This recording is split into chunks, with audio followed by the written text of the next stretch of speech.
Hello everyone, selamat datang di Lebih Dalam Lagi bersama saya Rago Lewi, dan hari ini kita akan bicara tentang Grace and Power, dan hari ini adalah tema khotbah dari Pastor Umin Handayanto hari Minggu kemarin, dan saya percaya bahwa apa yang disampaikan menjadi sesuatu yang berdampak dan luar biasa. So, saya berdoa supaya teman-teman bisa menikmati lebih dalam lagi hari ini, dan semoga ini bisa jadi sesuatu yang membuat teman-teman berpikir ulang tentang siapa Tuhan, bagaimana perannya dalam kehidupanmu. So, saya masih nunggu Pastor Umin, dan teman-teman sebelumnya izinkan saya nanya dulu, gimana kabarnya semua? Liburannya aman semua? Akhirnya udah masuk lagi ya, bagi teman-teman tinggal di Jakarta. Jakarta sudah ramai lagi, udah macet lagi, dan ya trying to do better ya. Dan semoga teman-teman bisa di masa sekarang tetap bisa menikmati kehidupan yang kamu punya saat ini. Tetap bisa mensyukuri hal-hal Tuhan taruh dalam kehidupanmu. I really hope so. So, please tetap bersemangat. Lebih dalam lagi adalah forum tanya jawab, dan khususnya forum tanya jawab khotbah minggu kemarin. So, ya, kita lihat aja hari ini. Pastor Umin sebenarnya lagi di Jepang, dan mungkin dia lagi nyari-nyari sinyal mungkin. Tapi saya rasa di Jepang ya di sinyal. Saya berdoa semoga dia nggak lupa, karena dari sini ke Jepang beda 2 jam ya. Ini sudah masuk Pastor Umin. Pastor Umin udah masuk, ditunggu sebentar ya teman-teman. Are you guys excited? So excited dengan lebih dalam lagi hari ini. Dan bagi yang bertanya di question box, silakan. Bagi yang pengen nanya, masukin di question box, dan pastikan pertanyaannya sesuai dengan tema hari ini. Kalau misalnya pertanyaannya beda dengan tema hari ini, mungkin itu akan jadi bukan jadi prioritas. Tapi nanti yang tema-tema hari ini, kalau yang pertanyaannya nyambung, akan jadi prioritas. Tapi bukan berarti ditinggalin juga pertanyaannya. So, ya, enjoy. Dan ini Pastor Umin sedang mencoba masuk sepertinya. Halo Pastor Umin. Teman-teman, Pastor Umin udah datang. Selamat malam ya. Gimana Jepang? Seru? Waduh, malam cukup dingin juga sih. Kalau malam cukup dingin. Iya. Internet oke di situ? Internet oke? Di dalam kamar oke. So far oke, di dalam kamar bagus. Ya. Nice, teman-teman. Ya ini, Pastor Umin Handayanto lagi di Jepang, lagi nemenin anaknya, dan enjoy, dan masih tetap semangat untuk lebih dalam lagi walaupun di Jepang. So ya, mungkin Pastor Umin, Om bisa share dulu hasil khotbah minggu kemarin bicara tentang Grace and Power. Ya, you can share it. Silakan. Ya. Kita kan sepanjang bulan April kemarin berbicara tentang Amazing Grace. Yes. Kita sudah bahas Grace dari segala macam aspek ya. Yes. Dan terakhir kemarin sesi yang terakhir tentang Amazing Grace, saya tutup dengan judul Grace and Power. Nah, kalau berbicara tentang Grace and Power, kita mungkin pemikiran kita kan selalu power yang spektakuler, yang hebat-hebat ya. Mungkin yang mujizat-mujizat yang luar biasa, berkat-berkat yang luar biasa. Tapi sebetulnya di balik semua yang kita mengharapkan atau mengerti tentang power itu, juga ada sesuatu yang luar biasa sebetulnya yang Tuhan ingin berikan, power yang Tuhan ingin berikan sebetulnya sesuatu yang kalau kita nggak mengerti kita akan miss the great blessing of God gitu loh melalui power ini ya. Jadi pada waktu minggu saya berbicara, saya mengulang sedikit lah ya, bahwa grace itu sesuatu yang anugerah Tuhan, keselamatan daripada Tuhan itu bukan sesuatu yang kita bisa peroleh karena kita bekerja, karena kita baik, karena kita berjasa, karena kita layak dan sebagainya. Itu semuanya bukan. Kalau nama grace itu artinya kita nggak layak, tidak mampu, kita tidak pantas menerima, tapi Tuhan memberikan semuanya itu. Oleh sebab itu kita boleh katakan bahwa orang baik itu tidak masuk ke dalam surga. Tapi orang yang dosanya diampuni itu yang masuk dalam surga. Wow. Ya. Teman-teman, Jadi itu tangkap tuh. iya. Itu luar biasa sekali ya bahwa kebaikan daripada Tuhan yang kita diberikan. Jadi orang kan seringkali berpikir begini, wah kan saya kan nggak banyak berbuat salah, saya kan bukan penjahat, saya bukan apa namanya perampok, saya bukan macam-macam kejahatan yang hebat-hebat gitu loh. Malah kan saya melakukan banyak kebaikan, saya banyak beramal, saya melakukan banyak kegiatan sosial yang menolong orang-orang. Saya boleh dong masuk surga pada satu hari karena kebaikan saya kan banyak banget gitu loh. Nah, nanti kan ditimbang-timbang sama Tuhan kebaikan saya dibandingkan dengan kejahatan saya, ternyata kebaikan saya juga banyak banget gitu loh. Nah, tapi ternyata di surga itu nggak ada timbangan baik atau jahat. Wow. Ya, di surga itu cuma ada grace. Are you accepted the grace of God atau enggak gitu loh? Kalau kita nggak terima grace daripada Tuhan ya kita tidak dibenarkan di hadapan Tuhan. Jadi surga itu tergantung dari pemilik surga sendiri, dia punya syarat sendiri kita mau masuk atau enggak gitu loh. Nice. Jadi di surga hanya ada grace. Bayangin aja kalau nanti di surga bilang, gua udah begini makanya masuk surga. Lalu yang lain bilang, gua lebih dari lu, patut nggak? Gua bisa masuk surga. Jadi semuanya ngebanding-bandingin hebat-hebatnya mereka itu. Surga yang kayak gitu kayaknya surga yang nggak fun banget deh. Ya. Ya. Semuanya pada membanggakan diri sendiri bukan karena grace daripada Tuhan. Jadi grace itu adalah sesuatu yang Tuhan berikan untuk keselamatan itu diberikan oleh Tuhan melalui grace. Namun kita juga perlu ingat satu hal bahwa grace is not a license to sin. Wow.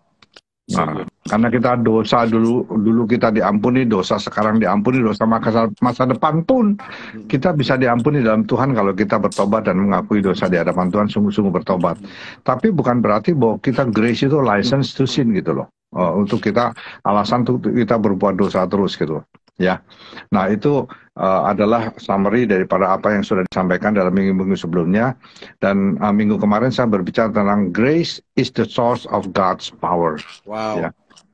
Ya, semua power, segala sesuatu power itu datang daripada God's grace gitu, bukan karena kemampuan kita. Satu saat Paulus itu mendapatkan pernyataan yang luar biasa daripada Tuhan. Ditulis dalam 2 Korintus 12 bahwa Paulus itu dibawa masuk ke surga, diangkat ke surga yang tingkat ketiga dari surga atau Firdaus, ya. Dan pada waktu itu mendapatkan pernyataan wahyu yang sangat luar biasa daripada Tuhan. Dan kemudian secara manusiawi Paulus bisa dong menjadi sombong, menjadi merasa lebih daripada yang lain. Yang lain nggak diangkat ke surga, gua doang yang diangkat ke surga. Lebih daripada 12 rasul dong gua ya. Jadi hebat sekali seperti itu. Nah, untuk supaya Paulus tetap rendah hati, Tuhan memberikan satu duri dalam daging. Dikatakan Paulus bilang begini, saya tuh udah 3 kali berdoa sama Tuhan, saya udah 3 kali berseru sama Tuhan, nggak tahan nih. Duri dalam daging tuh udah nggak tahan sekali. Udah 3 kali berseru kepada Tuhan supaya utusan iblis itu mundur daripadaku. Tapi Tuhan bilang, nggak deh, cukup aja Paulus. Karena justru di dalam kelemahanmu, kuasaku menjadi nyata. Oleh sebab itu, Paulus bilang bahwa Tuhan bilang kepada Paulus, my grace is enough for you, for my power is make perfect in weakness. Jadi Paulus bilang, ya udah kalau begitu saya akan bermegah di dalam kelemahanku. Nah ini yang kita bahas, kenapa Paulus mengatakan bahwa bermegah di dalam kelemahan. Kalau dunia itu kan bermegah di dalam sesuatu yang glamorous gitu, sukses, kuasa, influence, harta kekayaan, kekuasaan, koneksi, itu mereka bermegah dalam hal seperti itu kan. Tapi Paulus kok kenapa bilang di dalam kelemahan, di dalam kekurangan, di dalam sesak dianya, dia justru bermegah gitu loh. Ya. Nah, ternyata ada 3 hal penting yang dimaksud oleh Paulus ya. Bahwa dia itu mempunyai alasan-alasan untuk bermegah, nanti kita akan bahas. Namun sebenarnya pertanyaan yang penting itu apa sih yang dimaksud dengan Paulus bermegah di dalam kelemahan? Wow. Ya, yang kedua, siapa sih yang menyebabkan kelemahan yang terjadi dalam kehidupan Paulus dan anak-anak Tuhan yang lain? Itu datang dari setan, datang dari Tuhan, atau datang dari setan dan Tuhan bersama-sama gitu loh. Ya. Dan sebetulnya diizinkan untuk mengalami kelemahan, kekurangan, keterjepitan itu sebetulnya apa sih tujuannya gitu loh. Nah, tapi Paulus dengan dalam ayat-ayat 2 Korintus 12 itu menjelaskan dengan sangat tegas bahwa duri dalam daging dan kelemahan di dalam hidup dia itu paling tidak disebabkan oleh 4 hal yang dia garis besarnya. Dia bilang dia mengalami insult, penghinaan. Orang kalau dicambuk di depan umum, kalau orang dipukulin di depan umum, diseret, dilemparin batu, itu penghinaan yang luar biasa loh, ya. Dan Paulus mengalami itu semuanya, ya. Dia mengalami hardship, dia mengalami kesukaran, dia mengalami dianiaya, dia mengalami distress, sesak, difficulties. Dia merasakan itu semuanya hal-hal yang sebetulnya kelemahan yang dialami, dia nggak bisa ngapa-ngapain. Karena itu bukan terjadi karena apa yang dia lakukan, bukan karena dosa yang dia lakukan, dosa seks atau overeating, makan melulu gitu loh, jadi badannya sakit, atau bad choices yang dia lakukan dalam hidup dia. Tapi itu terjadi karena circumstances, karena situation, ya. Karena tidak bisa dihindari dalam hidup dia, dalam pelayanan dia, itu terjadi. Experience dia, pengalaman dia, wounds dia, luka-luka secara fisik, baik maupun secara mental, itu dialami karena dia melayani Tuhan gitu. Dan dia nggak bisa menghindari. Kalaupun dia bisa menghindari, mungkin dia pengen menghindari gitu loh. Dengan kekuatan manusiawi dia, dengan koneksi dia. Tapi Tuhan bilang, nggak boleh. Bahkan Paulus pada satu saat, dia mengatakan, kalau dia itu melakukan pekerjaan tangan yang berat, dia bilang. Kalau dia dimaki, dia memberkati. Kalau dianiaya, dia sabar gitu. Kalau difitnah, menjawab dengan ramah. Kalau kayaknya udah kayak sampah dunia gitu loh, dengan kotorannya segala sesuatu sampai pada saat itu dia katakan bahwa apa yang dia sampaikan tuh kayaknya begitu banyak sekali penolakan, tapi dia nggak bisa melakukan melawan dengan cara manusiawi gitu loh ya, karena semuanya itu dia mengerti bahwa dia alami karena Injil. Nah, jadi kita tahu sumber penyebab daripada kelemahan daripada Paulus itu tentu adalah iblis kan mau supaya semua anak-anak Tuhan itu mengalami sakit, menderita, berat, dan akhirnya mundur dari iman, tidak tahan, imannya gugur, meninggalkan pelayanan. Atau mungkin bisa frustasi, gagal, kok berdoa sama Tuhan nggak dijawab-jawab nih. Kok udah teriak-teriak sama Tuhan, minta pertolongan, nggak ada pertolongan ya. Iblis kan maunya jadi jatuh, jadi hancur. Tapi Tuhan justru menggunakan penderitaan yang dialami oleh Paulus itu supaya Paulus itu nggak tinggi hati. Dia tetap rendah hati dan tidak jatuh karena kesombongan. Ya. Dan Paulus tetap dikuduskan di dalam Tuhan, tetap rendah hati dan diselamatkan daripada dosa sombong dan dosa tinggi hati itu. Ya, jadi Tuhan itu sesungguhnya baik sekali dalam kehidupan Paulus supaya dia itu tidak dia mengalami berkat rohani yang luar biasa, tapi tidak jatuh karena kesombongan. Ya, nah kita kan seringkali juga mempertanyakan hal yang sama gitu. Kenapa kok banyak sekali hal-hal yang berat di dalam hidup kita terjadi? Ya, kenapa papa saya mengalami sakit, anak saya lahir cacat, ya. Kenapa hubungan pernikahan saya hancur? Kenapa suami istri nggak bisa akur, konflik terus gitu? Kenapa karier nggak bisa sukses? Kenapa saya mengalami sakit ini, itu, dan sebagainya? Banyak sekali pertanyaan-pertanyaan dalam kehidupan kita itu, walaupun kita sudah berdoa, kita sudah mencoba untuk hidup benar di hadapan Tuhan, tapi tetap mengalami hal-hal seperti itu. Nah, Tuhan inginkan bahwa walaupun itu Tuhan, iblis mau gunakan untuk menghancurkan kehidupan kita, tapi Tuhan justru menggunakan itu untuk menyelamatkan kita, membuat kita tetap rendah hati dan tetap layak dipakai dan bahkan makin dipakai di dalam tangan Tuhan, makin bersinar di dalam tangan Tuhan. Ya, jadi Tuhan mau supaya walaupun kita dipakai luar biasa sama Tuhan, tapi humility, rendah hati itu tetap ada dalam hidup kita. Kita punya power yang begitu luar biasa daripada Tuhan, tapi tidak menjadi abusive, tidak menjadi manipulatif, tidak menjadi intimidatif. Leadership kita tidak menjadi tidak adil, tidak menghilangkan kepercayaan, tidak menyebabkan konflik, juga tidak menyebabkan perpecahan. Ya, jadi satu hal yang sangat luar biasa yang saya percaya bahwa apa yang dialami oleh Paulus, apa yang dialami oleh banyak anak-anak Tuhan yang dipakai Tuhan luar biasa, tapi Tuhan izinkan untuk menjadi sombong dalam hidupnya adalah menjadi satu showcase, satu contoh, satu teladan tentang bagaimana Tuhan pun mengalami itu, dan Tuhan walaupun mengalami semua hal-hal yang paling berat secara manusiawi, tapi dia rela membawa semuanya itu di atas kayu salib. Bahkan terakhir di atas kayu salib aja dia masih diolok-olok, masih dihina. Turun dari situ nanti kita percaya dan macam-macam ya. Tapi dia tetap diam di sana. Dia bisa aja langsung, kurang ajar lu, gua turun dari salib, lu mau apa lu? Bisa aja gitu loh. Tersinggung misalnya kan. Iya, tersinggung. Bahkan pada saat yang terakhir dia masih bilang bahwa Bapa ampuni mereka karena mereka tidak tahu apa yang mereka perbuat. Ya, itu very powerful. Dan power seperti ini dunia bilang itu kebodohan. Orang Yahudi zaman dulu bilang itu stumbling stone, itu satu batu sandungan. Tapi bagi orang yang mencintai Tuhan, itu adalah God's power and God's wisdom. Ya, very powerful, luar biasa. Jadi Tuhan Yesus mengatakan pada Paulus, sekali lagi, my grace is sufficient. My grace is enough for you. For my power is made perfect in weakness. Nah, itu yang Tuhan sampaikan pada minggu lalu. Ya. Mungkin Pastor El mau tambahkan, silakan. Bagi saya, Pastor Ruben bagus banget, kayak grace Tuhan itu justru bukan berarti meniadakan kelemahan kita, tapi justru di dalam kelemahan kita kuasa Dia nyata. So, teman-teman, justru kelemahan, kegagalan itu adalah tempat tepat di mana kasih karunia Tuhan bisa muncul dari situ. So, kadang kita perlu berdiri kali ya, bahkan dalam kelemahan kita perlu tetap berdiri bahwa Tuhan itu belum selesai dengan kita. I think it's a very powerful sermon. Saya harap teman-teman juga belajar something.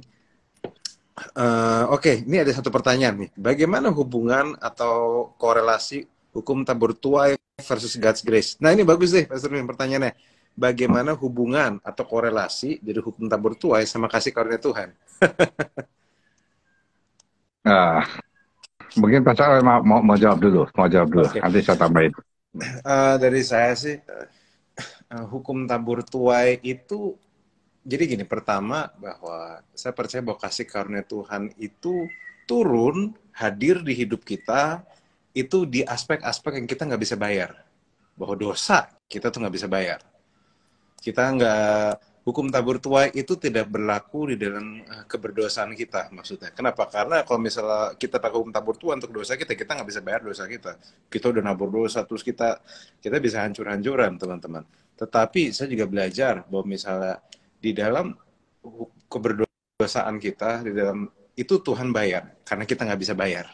Tapi di dalam kehidupan sehari-hari, dalam kehidupan kita belajar, dalam kehidupan kita dengan sesama dan sebagainya, tabur tuai bisa berlaku, teman-teman. Kadang kita perlu menabur hal yang baik di hidup orang, kita perlu menabur, walaupun kadang nggak semua orang akan menuai. Kenapa? Karena kalau misalnya kita nabur yang baik hidup orang pun, orang tuh juga, kalau saya anggap itu tanah, tetap nggak semua tanah yang subur. Bisa aja ada orang nggak tahu diri juga. Cuma tetap kita perlu belajar menabur yang baik, bukan supaya kita menuai, tapi karena kita tahu Tuhan telah memberi taburan yang pertama bagi kita, yaitu Dia berikan taburan dengan nama kasih karunia di hidup kita. So, jadi saya belajar bahwa kasih karunia itu banyak hubungannya sama afterlife, dan memang ada hubungannya sama kehidupan kita sekarang, tapi tabur tuai itu bicara hukum yang ada di dunia ini, yang common grace yang dirasakan semua orang. Apa yang kita tabur, itu kita bisa tuai. So, grace banyak bicara soal afterlife, tapi kalau tabur tuai banyak bicara soal life sekarang. Kalau saya lebih bicara ke situ. Betul. Gimana? Betul. Iya, saya setuju dengan apa yang katakan oleh Pastor El. Karena pada dasarnya tabur tuai itu sesuatu yang kita tabur dan kita akan tuai ada dalam dunia. Misalnya begini. Kalau kita hidup kehidupan seks yang tidak benar, kemudian menghamili gadis orang gitu, anak itu lahir. Walaupun kita udah bertobat, walaupun kita minta ampun gimana sama Tuhan, anak itu udah lahir. Akibatnya itu ada gitu loh. Ya. Tapi kalau dia bertobat, dia sungguh-sungguh bertobat, walaupun dosanya gedenya kayak gimana di dunia, dan kemudian dia sungguh-sungguh minta ampun pada Tuhan dan bertobat dengan sungguh-sungguh, anugerah keselamatan tetap Tuhan bukakan bagi dia dan dia boleh masuk surga. Amin. Ya, itu teman-teman. Semoga itu bisa membantu bagi, untuk pikiranmu, teman-teman. Oke, ini ada beberapa pertanyaan lagi. Jadi bagaimana the power itu bisa dirasakan dalam kehidupan kita? Bagaimana power itu bisa dirasakan di kehidupan kita? Itu Pastor Rumi. Ya, betul. Kalau kita menghadapi situasi yang sangat berat di dalam hidup kita menghadapi kelemahan yang begitu berat di dalam hidup kita. Seringkali kalau kita hanya mengandalkan kekuatan kita, mengandalkan dukungan manusiawi di sekitar kita, akhirnya jalan keluar yang kita tempuh itu bukan sesuatu yang berkenan di hadapan Tuhan. Ya. Namun kalau kita di dalam kelemahan kita percaya bahwa Tuhan itu tidak pernah meninggalkan kita. Dan Tuhan itu mengizinkan semua itu terjadi untuk mendewasakan kita, menyucikan kita, dan kita sadar betul tentang kasih karunia Tuhan yang seperti itu. Maka kita akan mengandalkan Tuhan dan kita keluar dari kesulitan, keluar dari segala macam prosesnya Tuhan itu bukan dengan penyesalan tapi dengan sukacita. Dengan ucapan syukur dan pengertian bahwa sesungguhnya Tuhan itu turut campur di dalam proses waktu kita sedang di dalam kesulitan yang begitu berat. Ya. Beautiful. Ya. Saya harap itu bisa menjawab ya teman-teman ya. Itu pertanyaan yang bagus banget. Oke, ini ada lagi pertanyaan ini. Pastor, jadi kelemahan itu dari Tuhan atau dari siapa? Tadi dibilang dipakai Tuhan untuk buat kita tidak sombong. Dipakai apakah artinya sama dengan dari Tuhan gitu misalnya? Saya percaya bahwa Tuhan itu tidak pernah mempunyai satu niatan untuk memberikan kesulitan, kesakitan, dan segala perkara dalam hidup kita yang jelek-jelek itu. Tuhan nggak pernah punya niatan. Tapi karena kita hidup dalam broken world, dunia yang sudah hancur, yang sudah jatuh dalam dosa, dan kemudian kita juga dilahirkan dari tabiat dosa, ya. Dan dunia itu juga rusak karena dosa yang sudah masuk ke dalam dunia. Iblis itu selalu mau menggunakan segala macam cara untuk bisa menjatuhkan. Kalau dia tidak bisa dengan cara diberikan, kadang-kadang iblis mau menjatuhkan orang dengan diberikan berkat ya, dalam tanda petik yang banyak sekali, kesenangan yang banyak sekali, kenyamanan yang banyak sekali, orang itu bisa jatuh. Kadang-kadang orang itu diberikan satu tekanan-tekanan yang sedemikian rupa sama iblis, sehingga dia bisa jatuh. Karena frustasi, karena dia kecewa, karena dia sakit hati, dan sebagainya. Nah, hal-hal seperti itu tidak bisa dihindari gitu loh. Tidak bisa dihindari. Orang sakit di dalam dunia itu nggak bisa dihindari. Nggak semua orang bisa dari lahir sampai mati itu nggak pernah sakit gitu loh. Nggak mungkin. Itu semuanya bisa terjadi gitu. Nah, tapi dalam situasi yang seperti itu, Tuhan bisa menggunakan semuanya itu dibalikan prosesnya untuk kebaikan bagi diri kita. Ya. Jadi ini yang saya Jadi kalau mau dikatakan dari setan atau dari Tuhan, ya setan yang melakukan, Tuhan yang mengizinkan dalam batas-batas tertentu ya. Wow, beautiful. Dan tapi memang itu juga bukti bahwa sebenarnya Tuhan bukan cuma bisa pakai sesuatu yang baik ya, tapi dia juga bisa pakai sesuatu yang buruk untuk kemuliaan namanya. Jadi saya belajar bahwa ini yang saya selalu pegang. Kemuliaan Tuhan yang sejati itu bukan cuma bikin sesuatu yang baik. Itu biasa. Tuhan pasti semua yang dia bikin sesuatu yang baik itu biasa. Tapi kemuliaan Tuhan terbesar adalah bagaimana dia membuat sesuatu yang buruk bisa diubah jadi kebaikan. Dan itu yang saya percaya di April ini kita merayakan Amazing Grace. Salib ada sesuatu yang buruk, kematian ada sesuatu yang buruk, kubur ada sesuatu yang buruk, tapi di tangan dia itu bisa dibuat sebuah kebaikan, sebuah lambang kemuliaan, sebuah lambang kebangkitan. So jadi saya percaya itu teman-teman, bahwa banyak hal buruk bisa aja terjadi, tapi Tuhan yang kita sembah sanggup membuat itu jadi bahkan jadi ujungnya jadi untuk kebaikan. So itu yang kita Amin. Ya ini by His grace alone, maksudnya apa ya? Ya memang ya His grace alone, itu betul. Nah ini, oke teman-teman, silakan kalau masih ada yang mau bertanya. So far nih pertanyaan cukup banyak ya. Tapi kalau misalnya teman-teman kuat, kalau misalnya udah nggak ada tanya lagi, ya nggak apa-apa. Ini ada satu pertanyaan nih Pastor Rum ini. mau tanya di luar topik, bagaimana agar tidak menjadi anak sulung yang terhilang di gereja? Wow, ini pertanyaan bagus sih. Ini angle yang cukup baik. Gimana supaya kita nggak punya hati kayak anak sulung gitu maksudnya? Saya aja dulu yang jawab deh, abisnya baru Pastor menjawab. Ya, ya, Bagaimana kunci menjadi tidak menjadi anak sulung terhilang di gereja adalah jangan merasa bahwa kamu punya segalanya. Menurut saya itu yang saya pelajari. Jangan merasa bahwa ini semua milik kamu. Jangan merasa bahwa kamu tuh layak dapat segala sesuatu. Karena kamu pun, jangan merasa benar. Karena apa? Karena kita pun ada produk dari kasih karunia. Hanya aja, saya selalu belajar bahwa yang sulung dan bungsu itu sebenarnya sama-sama anak yang berdosa. Cuma bedanya yang bungsu dosanya ketahuan, yang sulung enggak. Yang sulung juga ada dosa, itu dosa kepahitan sebenarnya. Dosa pahitan, dosa kebencian. Jadi teman-teman, kunci adalah kita harus sadar siapa diri kita di hadapan Tuhan. Semakin kita sadar diri siapa diri kita di hadapan Tuhan, kita tidak akan jadi anak sulung. Karena kita sadar bahwa sama yang anak bungsu pun kita sama. Cuma bedanya dosa mereka lebih bombastis kelihatan, dosa kita nggak kelihatan gitu. Misalnya. Paling dari saya sih itu sih.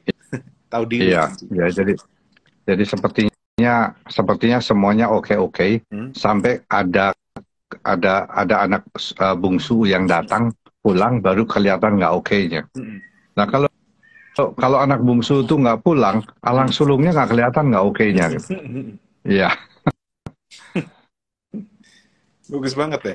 Jadi memang kadang, nah ini menarik Bu, kadang anak bungsu di dalam gereja bisa aja banyak kumpulan manusia-manusia anak bungsu yang datang, dan Tuhan izinkan itu simply untuk menunjukkan ke anak sulungan dalam diri kita, supaya kita sadar bahwa bisa, oh ternyata gue kelakuannya kayak anak sulung ya, belagu ya gitu ya, dan kita ternyata tinggi hati kita. Jadi ya kuncinya adalah tahu diri bahwa kita pun semua hidup dari kasih karunia. Benar. Semuanya benar. Udah, ya, bagi saya itu aja sih.